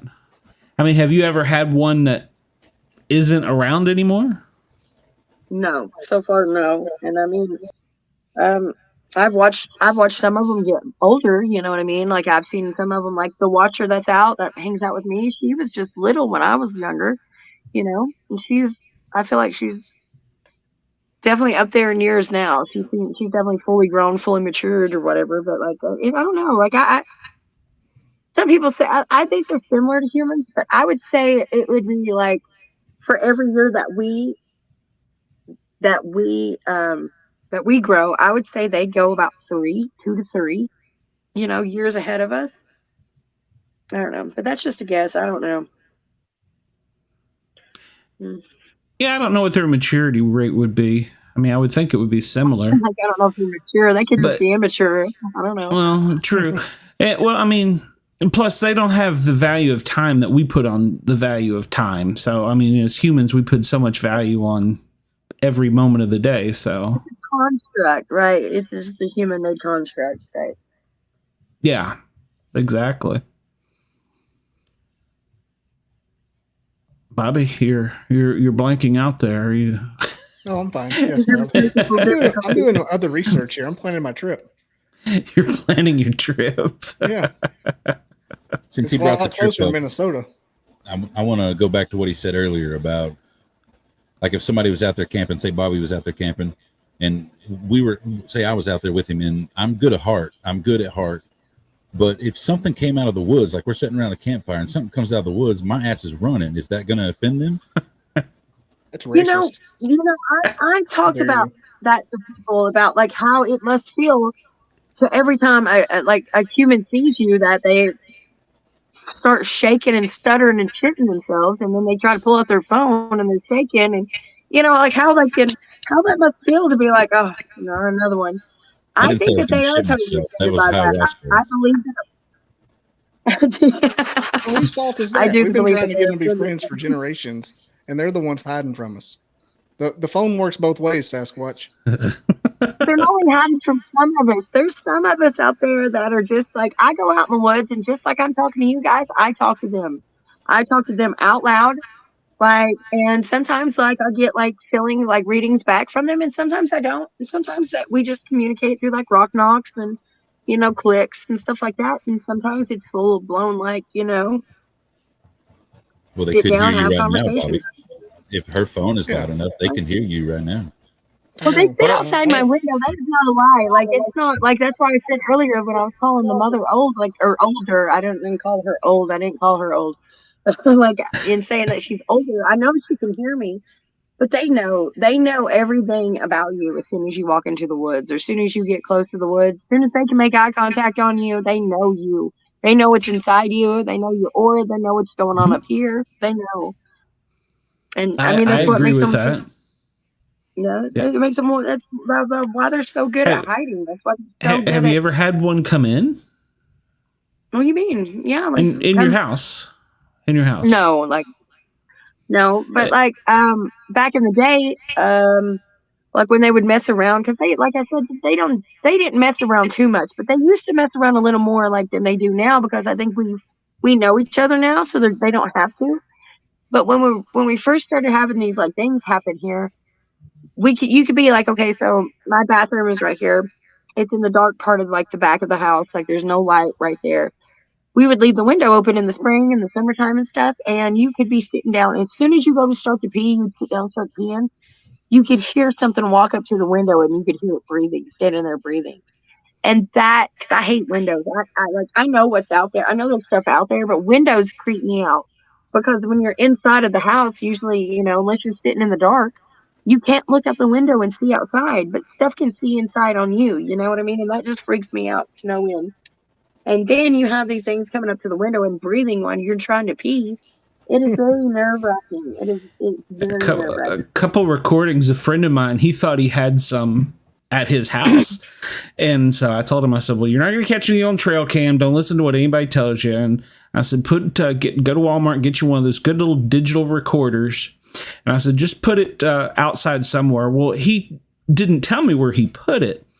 And he messages me late one night and he goes, I'm never sleeping in this house again. I'm like, why? He goes, I put the recorder between the window and the screen. And you can hear this thing crunch, crunch, crunch, crunch, crunch, crunch, crunch, walking up. And then you hear it raking its fingernail across the screen and thumping it.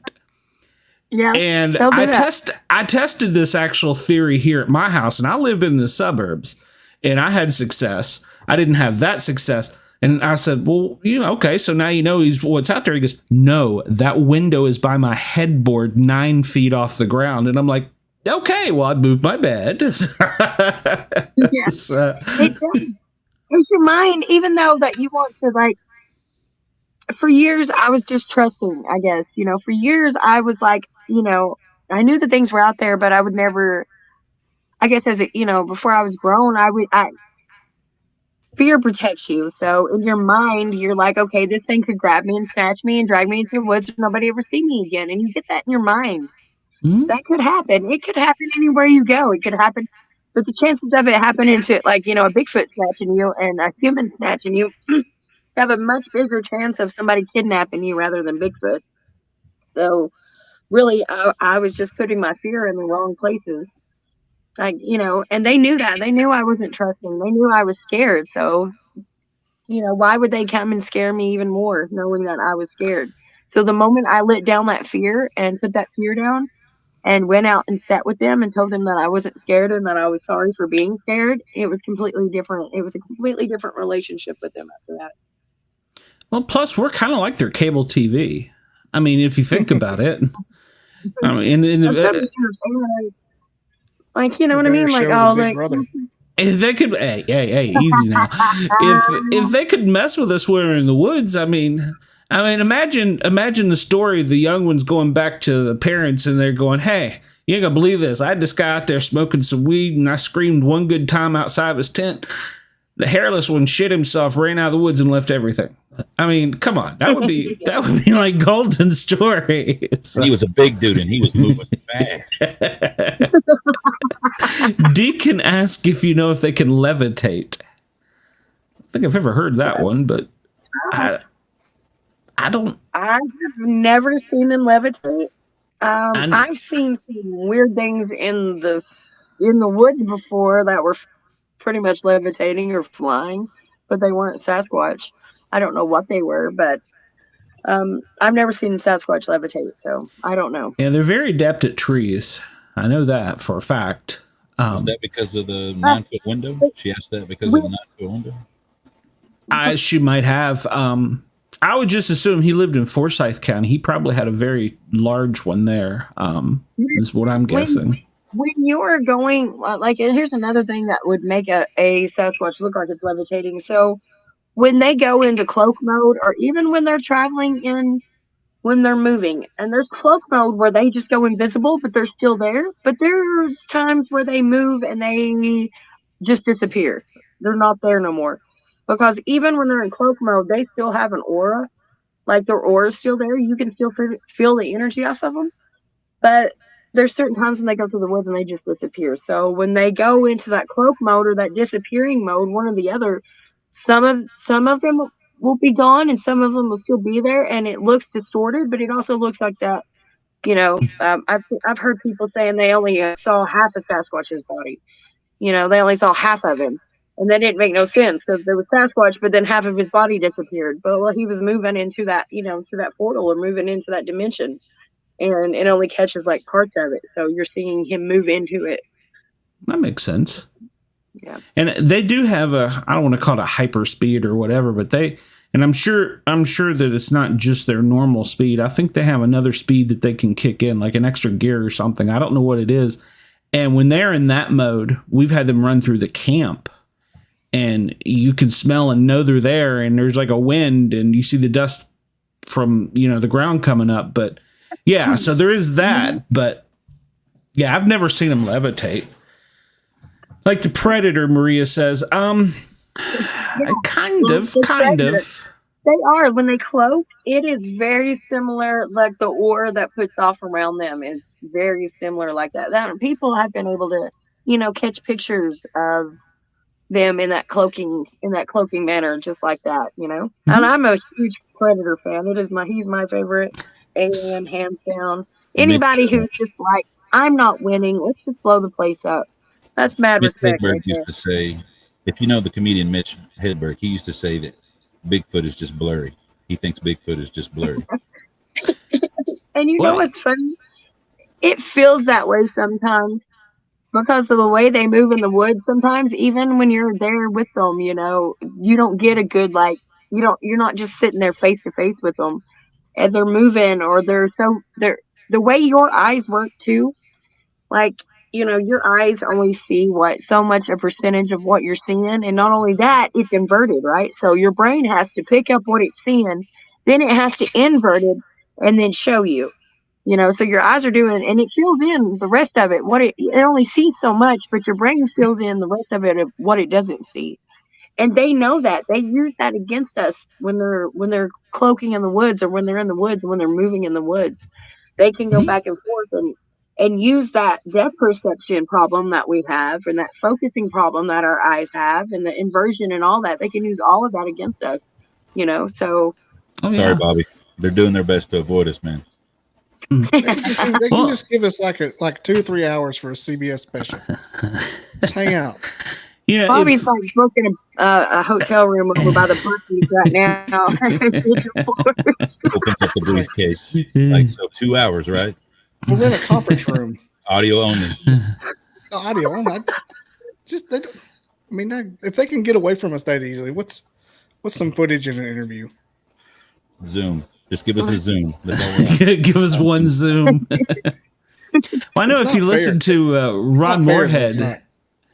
No, it's not. But then again, I think they also realize that we have the bang sticks. We have the ways of, killing everything. Well, no, I know you're not, but typically a lot of people, when they go out, and I don't go out in the woods without a firearm, but... Question. Yeah, go ahead. Which bang stick? Well, I mean, I would carry a 357 normally. Is that what you're asking? Okay. Okay. All right. So, but yeah, I mean, I think they're not going to show themselves much. But that can also be in their favor. Like if we're nice to them, or we all get along, we can use those bang sticks to protect them too. I don't think they need any protection from the stories I've heard. So I don't believe in gun ownership. I'm a pacifist. What? Yeah, I don't own what? guns. I'm a finger banger, whatever. Well, that was a lull. Okay. Well, we'll have to have this discussion. I'm a full-on pacifist. Oh, I have no problem with owning a firearm. I think it's how you can you use the firearm, but that could be a whole separate. I believe in love. I want to be the flower in the gun. Oh my God. I cannot believe. I'm so sorry, Sonya. I'm so sorry, Sonya. That's it. I think your invitation just got revoked. This conversation is done. You wouldn't want to bring a gun with you anyway, because they're going to wonder why that you needed the gun in the first place. I'm bringing a walking stick in my Bible. Not necessarily to your place, but when I go out in the woods, no. The Bible might offend me, though. Depends on how far I have to travel. If I got a ways to go to your house, I'm going to take my pistol, but it's not for what I'm doing at your house. Yeah, whenever we I'm going to get gas and whatnot. No telling what I'm going to find in the road. We go through East Knoxville at some point. Well, I carry a gun on me. I carry a gun in the woods, but they know I'm not carrying it for them. We've had a lot of bear, and I carry it for the people. Right. They see me Exactly. Exactly. It's intent too. It's intent when you go out there. You know. But as I was saying, I think that they see that we've destroyed things, and plus, I've heard stories that we'll say the Indians used to have agreements and things with them. Now, I don't know if that's true or not, but I mean, just from what I've read, in fact, I'm reading a book about actually the Himalayan people believe that they're part of a God structure. So I'm kind of reading up on that right now. But I think they realize that they just want no part of us until we get our shit together. I mean, right. And that's why now it's such an important time to start easing people into the idea and teaching them, because we're in an energy shift. We're in the age of wisdom. Mm-hmm. We're in the age of Aquarius. We are here to seek the truth. We want to know the truth. We want to not be lied to anymore. And that goes, you can't run one aspect of it into without running all of it. If they're lying just about little old Bigfoot, what else are they lying about? Everything, Yeah. Everything. Very true. That'll worry you to death. You get to thinking down that rabbit hole. Well, let me ask you this. So do you believe the government knows about them? Oh, yeah. 100%. 100%. There's no doubt in my mind. I do too. You said some acronym earlier, like the land next to you, or this certain acronym said that they didn't exist. Was that a government agency? TWRA. Is that a government agency? Of course. Game warden. So they have that land connected there, right? So they probably know that's the reason they have that land. There's a lot of people that believe that too. Well, I mean, they won't. A lot of the times when, so it's like, if you get reports of Sasquatch, they won't even call it that up here. There's been, people, they'll say they didn't know what it was, or it was a man, or it was, oh, that's Tim. Could have been an animal. Let's look like a man, and just they'll never call it what it is. And I guess, if you were protecting a giant, industry, like the wood industry, for example, that would be something that you wouldn't want anybody to find out, that you were tearing down the homes of these giant, creatures that live there. Oh, man. Yeah. Hippies would be strapping themselves to skidders left and right. Well, I mean, then you got to think about. Then if you got to think about if we had a responsible government, not that we do, but if we had one, then they would have to have a population control. We'd have to do a census. We'd have to know if they have their shots, if they've had their education. Is there enough of them to vote? Well, put a tag in their ear. They're not going to get into the vote. The bears, they don't run into the jungle to let the gorillas vote. I'm saying, but if it was an intelligent life that coexisted with us, and our government actually had to come out and do it, they'd have to go all in, and they're not going to do that. Even if they, even I don't even think they would, even if it came out that they really are, out. They already did, and that's why they're in hiding and won't come out. They were like, "Fuck the government." I do believe they probably have some beliefs about screw the government, because I think that they probably were a part of. Well, I mean, Teddy Roosevelt shot one, if you read historically. So he was a president. So a lot of his stuff was really cool. Like, he also believed in aliens, and he was a firm believer in a lot of things. He talked about how that believed in quotations when you're the president. Yeah. And I used to, we were talking about before Bobby sidelined us with his Second Amendment opinion there. I used to think that we needed to bring one out for science. And then I got to interviewing and talking to a scientist one time, and he says, no, that's the absolute wrong thing to do. He said, because let's say we'll just use the word harvest a young male one. Well, then science is going to be, well, that's great. We want an old one to see how they age. Well, we want a female one to see how they reproduce. Oh, well, we want one that's with child so that we see how it's in utero. And he said, it'll never stop. He said, so you don't want that because they're going to experiment. The government doesn't say want. They just go and take. Yeah. They already have, though. You know what I mean? They just don't want. I don't know. I don't know if it's like, I don't know. I think the way people handle stuff, like, I mean, they couldn't even handle running out of toilet paper during COVID. So we're really not quick to handle much, I don't believe.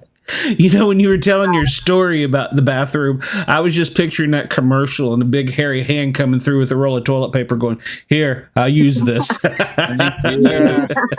like a rabbit, dropping a rabbit, you know?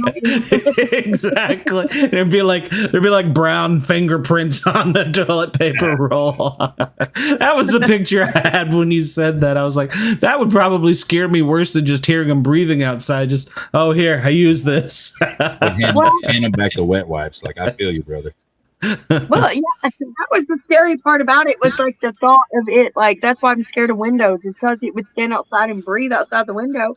I was always scared that it would just snatch me from the window and drag me outside the window. That was like, you know. Well, I will tell you. I feel windows being open around me. I still do. It's just, my uncle's farm, even though I know it's open. I believe my uncle probably coexisted with a family.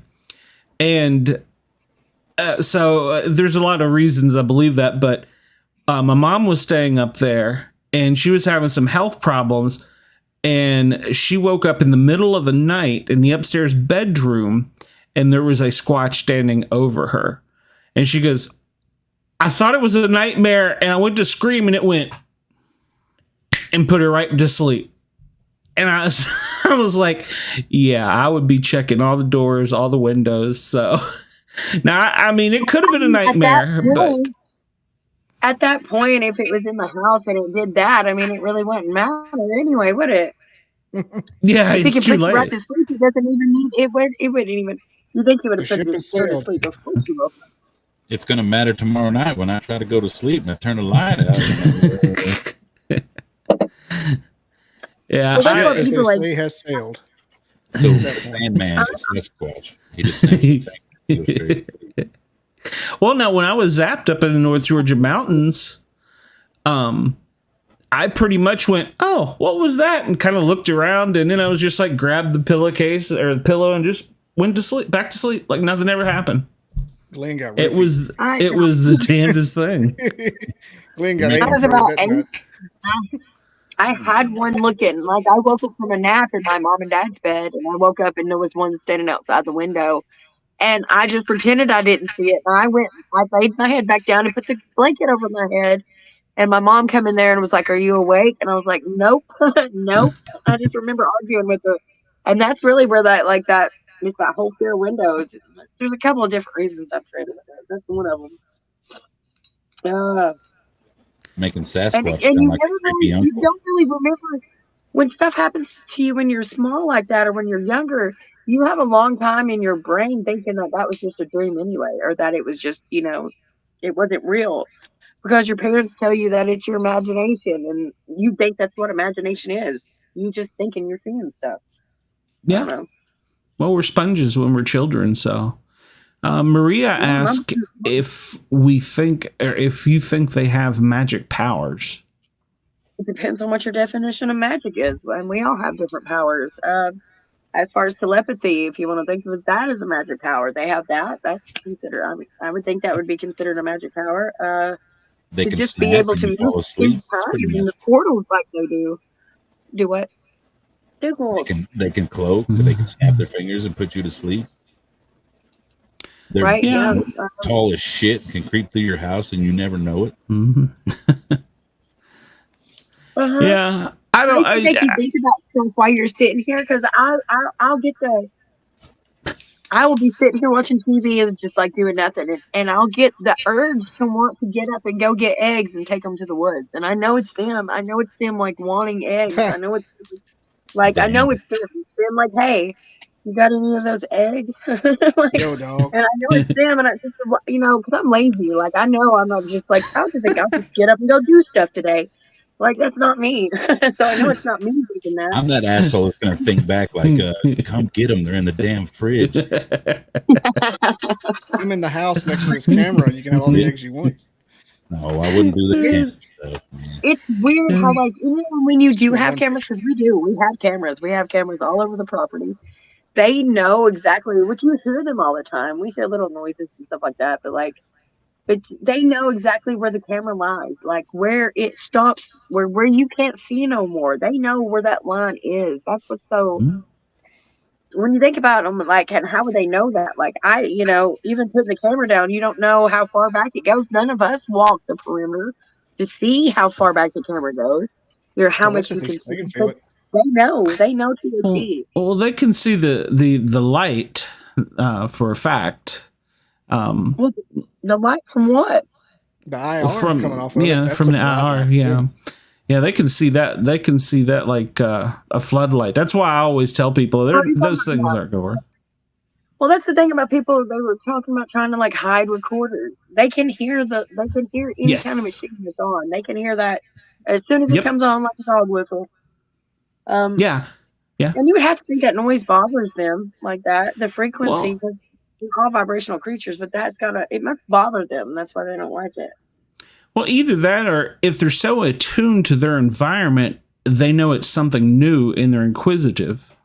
That's a possibility as well. But I do believe, like you, they can't hear them. They have most of the time. Like if people put recorders out, they'll drain the batteries out of them immediately. Yep. So the noise, it has to be the noise bothering them.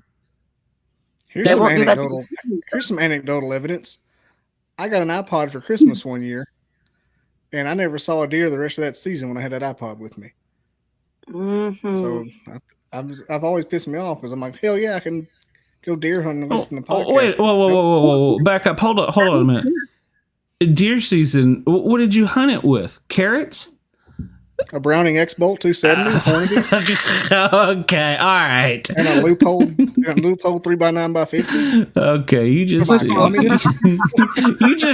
just give yourself up. All right. I was about to have a huge Second Amendment. A Ruger 7mm Magnum. All right. Hey, that could be illegal. The deer killed itself. Yeah, man, Bobby's a real man. He went running. He jumped out of the tree on top of it and snapped its neck. So he's a real man. You always find out. You want to go in the woods? He had a slingshot. Lord. Well, Sonya, I love having you on here. Anything else that's happened since we last talked that's kind of unique in the Bigfoot or UFO or ghost world, even anything? Not that I can think of at the moment, but I mean, there's like, me and a bunch of my friends saw a pretty good sized UFO at the event that I just went to back last month in Jamestown, Tennessee, in Catoosa, where we were. But months before that, me and my sister were out there in the field. We were in the same property. We were in the field and we saw something, and it looked like a giant skyscraper in the sky, just moving through the sky. I don't know how to describe it, besides it looked like a skyscraper moving through the sky. And then a month later, we had the event, and me and about 14 other people were standing in the field and saw it. And I was like, they were like, yeah, was that what you and your sister saw? And I was like, yeah. That's what we saw, and it looks like a giant skyscraper going through the sky. I don't know. It looked like a space bus. I don't know how else to describe it. It looked like a giant space bus. Mrs. Frizzle. I mean, yeah, we're all kind of crazy anyway. So, yeah, we found out some magic. So I would have got on. Like if they had stopped, I would have got right on that thing. No. On the magic scoops. Oh Lord. Maybe it was that Bigfoot that you said comes and goes. Maybe they were dropping him off. It's his turn to come back to. That was his Uber. The Bigfoot Uber. Well, Sonya, you have an open invitation on the show. anytime you want to come on, we have this, and then we have the Saturday nights. I know you've stalked me. I mean, tuned us in, the Misfits. So you're welcome to come on and be on it. You're welcome anytime here. Your family. So I'll take care of you. I'll kick some of these hairy dudes off and have you any day of the week. So I'd like to have you on my show as well one day. I don't know when, but if you want to. Yeah. I just saw your friend request come in a minute ago. I'll definitely hit you up. I just typed in Sonya. It said Glenn, mutual friend. Oh, it's got to be the same person. Oh, great! Now she's gonna get a million perverts requesting her to be friends. I already got one tonight. Oh yeah, see, and it's Bobby. So, at least I'm a pacifist. You know, on Saturday's show. I'm a pervert, so like I'm be honest. On Saturday's show, I didn't even friend request your wife, Bobby. Come on. And we were going to have the Mrs. Dizzle and Sportcat hour. So is this your wife? No, no. So well, never mind. But we're gonna get together, and I want to see this possum next time I'm up there. So I love possums. The only experience I ever had with a possum that I don't want to say I was afraid, but it had gotten caught in a piece of the fence. It was trying to go through, and I was trying to get the fence off of it so it didn't hurt itself. And it let out this hiss, screech little thing that made me do a girly scream. So, I used to learn how to, the steel traps people catch minks and stuff in. Mm-hmm. I used to actually catch a bunch of possums in them growing up. Yeah, they're hard at like that. They'll just wander in there and set that trap right off. Oh, look, a piece of bologna. Sardines. If only you'd use a gun, Bobby. You just beat them with a stick. We used to do a thing called possum stomping. You'd be riding four-wheelers. I don't even know what that is. Yeah, you ready riding four-wheelers at night, and you see a possum, you jump off and kind of kick it to death. Jeez, man. Wow. Wonder why Bigfoot don't want to show itself to you. Nobody else. Okay, let me just put this in perspective. When you go out in the woods, you'll be the possum now. If I could have Bigfoot will come injury, I would welcome it. Explain that to you. Maybe they'll heal my sciatica. Explain that to your job. You see, what has happened was I went out in the woods and this Bigfoot swung out of the tree and drop kicked me. My job might believe that. It was only a matter of time, you shit talker. You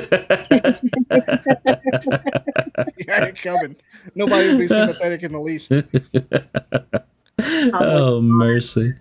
Todd, did you have any questions before we cut Sonya loose out of here? Because I know she's probably got a million things to do. Yeah. I had one earlier, but I think, no filter. As soon as they come in my brain, I say them. Mm-hmm. Hey, you should. I've never regretted anything I've ever said. I've spent, tons of nights in my mind, though, regretting stuff I didn't say. So yeah, way more stuff you didn't say. Way more. I've never, I can't think of one thing I regretted saying to somebody right now. I cannot think of it, but I can think of 1,000 things I regret not saying to a bunch of people. So always thing that comes to mind. There's nothing that can bring me. I should have said. That's right. Well, Sonya, thanks for being here. Hey, yep, we're glad to have you, and you're welcome anytime on here too. Token Muddle, that's your website. So yeah, finally did a little prostitution. Put my name Ooh, I've got a merch store coming very soon. I didn't want Harry Marble, so I actually went professional. Well, the only exciting news I have is I ordered a patch that looks exactly like my logo there, so I'll have that soon for merch. So, and any of the listeners that want, can go to that link up top, speakpipe.com/paranormalguyz with a Z. And you can leave a voice message and a comment, query, smart aleck remark. Tell us about how you think Bobby needs to support the Second Amendment or whatever, and we'll play it on the air. So confiscate them all. That's right. We don't. You bunch of insensitive. So Bobby's gonna have PETA after me, the BATF, but so I already had PETA after me. I thought about food and everything. I'll tell you that. Okay, you want to tell me that one off there, but all right. Well, I'm gonna tuck you backstage, Sonya, if you want to hang around for a few minutes. And I appreciate you coming on. And you guys, I enjoyed having you on here. I appreciate you filling in for Brenda. I hope she gets to feeling better. So it was good to see her. It was. Even a hi Brenda is better than no Brenda. I was worried about it. Yes, it did. So. Brenda didn't miss us. No, she woke up and went, "Where are those people?" So, like, who are these people? They're not my friends. That guy's totally not a cat. Fort Swampus cat. That should be my new nickname. But yeah, guys, I appreciate you filling in. And anytime y'all want to drop in here, of course, Brenda may get upset and have something to say about it, but you're welcome on here too. So plenty to go around for everybody. Absolutely. And new show tomorrow night.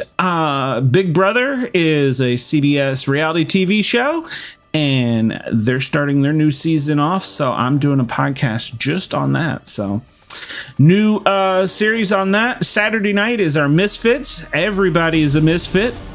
Feel free to drop in and comment, query. Oh, that's your music. What in the hell is me? You got you a Bigfoot. I got these good headphones, man. I thought somebody was in here. Got you some synthesizers. Yeah. Sorry. All right, guys. Well, we're going to end the show, and I appreciate it. Everybody, thank you for tuning in. We had double-digit listeners tonight for the first time in my little short podcasting career. I noticed that. So I'm happy. So, everybody, we will see you next week. Same place, same time, and go to that Bobby Dizzle and tokenmuddle.com. Later on. Bye now. Peace.